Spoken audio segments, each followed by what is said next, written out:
झारखंड के एक खूबसूरत गांव में अमर और विजय नाम के दो घनिष्ठ मित्र रहते थे। दोनों बचपन से एक दूसरे के सुख दुख के साथी थे। अमर की पहचान उसकी निडरता और साहस के लिए थी, जबकि विजय अपनी शांत प्रवृत्ति और समझदारी के लिए जाना जाता था। अमर हमेशा विजय से कहता, तुम्हारी समझदारी मुझे संभालती है, लेकिन कभी कभी दिल से जीने का मजा भी लेना चाहिए। विजय हंसते हुए जवाब देता, और तुम्हें मेरी तरह थोड़ा सोच समझ कर चलना चाहिए। हर बार सिर्फ दिल से काम नहीं चलता। उनकी दोस्ती गांव वालों के लिए मिसाल थी। लोग कहते थे, इनकी दोस्ती हमेशा रहेगी। लेकिन किसे पता था कि एक दिन उनकी दोस्ती की असली परीक्षा होगी। एक दिन अमर ने विजय से कहा, यार, हर दिन एक जैसी जिंदगी जीना कितना बोरिंग हो गया है। क्यों ना जंगल चलें? सुना है वहाँ का नजारा लाजवाब है। विजय थोड़ा चिंतित होकर बोला, जंगल जाना आसान नहीं है, वहाँ जंगली जानवर भी हो सकते हैं। अमर ने विजय को तसल्ली दी, डर क्यों रहे हो? जब मैं तुम्हारे साथ हूँ तो कुछ गलत नहीं होगा। हमारी दोस्ती किसी भी मुश्किल को पार कर सकती है। विजय ने थोड़ा सोचा और कहा, ठीक है, अगर तुमने ठान लिया है तो मैं भी साथ चलूंगा, लेकिन हमें सतर्क रहना होगा। अगली सुबह दोनों अपने साथ खाने पीने का सामान और एक एक लाठी लेकर जंगल की ओर निकल पड़े। जैसे ही वे जंगल में दाखिल हुए, उन्हें चारों ओर हरियाली, पक्षियों की चहचहाहट और ताजगी भरी हवा ने मंत्रमुग्ध कर दिया। अमर ने विजय से कहा, देखा, मैंने कहा था ना, जंगल कितना सुंदर है। यहाँ डरने की कोई बात नहीं है।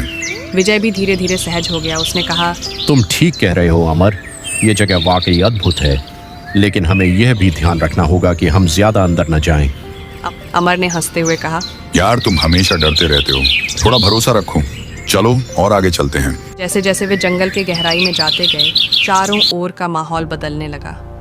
पक्षियों की चहचहाहट बंद हो गई और चारों ओर एक डरावना सन्नाटा छा गया।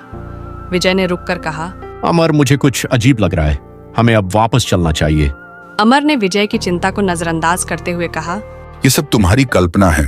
तुम बेवजह डर रहे हो। बस थोड़ा और चलते हैं। कुछ ही देर बाद झाड़ियों से अचानक एक बड़ा और गुस्सैल भालू निकल आया। उसकी गुर्राहट सुनकर दोनों दोस्त डर के मारे जड़ हो गए। अमर ने बिना सोचे समझे पास के एक पेड़ की ओर दौड़ते हुए कहा, जल्दी करो विजय, पेड़ पर चढ़ जाओ। विजय ने घबराकर कहा, मुझे पेड़ पर चढ़ना नहीं आता, अब क्या करूं? अमर ने डर के मारे पेड़ पर चढ़ते हुए कहा, तुम्हें कुछ सोचना होगा। मैं अपनी जान जोखिम में नहीं डाल सकता। विजय का दिल अंदर से टूट गया, लेकिन उसने तुरंत सूझबूझ से काम लिया। उसने सुना था कि भालू मरे हुए लोगों पर हमला नहीं करता। उसने जमीन पर लेटकर मरने का नाटक किया। भालू उसके पास आया, उसे सूंघा और फिर मरा समझकर वहां से चला गया। विजय ने राहत की सांस ली, लेकिन उसके मन में अमर की स्वार्थी हरकत का गहरा असर हुआ। भालू के जाने के बाद अमर पेड़ से नीचे उतरा और विजय से मजाक में बोला, भाई, तुमने तो गजब का नाटक किया। ऐसा लगा जैसे भालू तुम्हारे कान में कुछ कह रहा था। उसने क्या कहा? विजय ने गंभीरता से कहा, हाँ, भालू ने कहा कि ऐसे दोस्तों से बचकर रहो जो मुश्किल वक्त में तुम्हारा साथ छोड़ दें। अमर के चेहरे का रंग उड़ गया। उसने धीरे से कहा, मुझे माफ कर दो विजय, मैंने तुम्हें अकेला छोड़ दिया। मैं डर गया था और सिर्फ अपनी जान बचाने की सोच रहा था।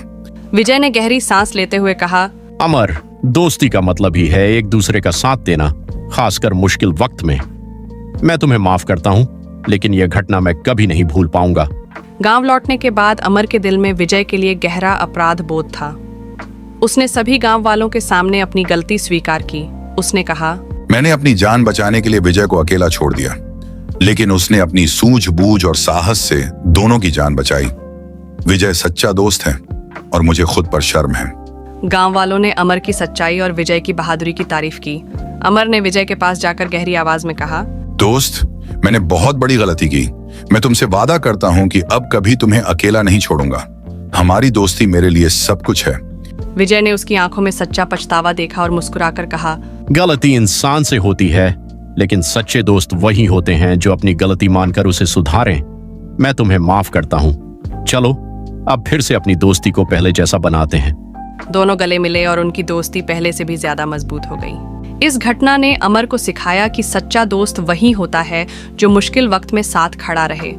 विजय ने यह समझा कि हर इंसान गलती कर सकता है, लेकिन उसे सुधारने की कोशिश करना दोस्ती को मजबूत बनाता है। अब अमर और विजय की कहानी गांव में सच्ची दोस्ती की मिसाल बन गई। लोग उनकी दोस्ती से प्रेरणा लेते और कहते, अगर दोस्ती हो तो अमर और विजय जैसी।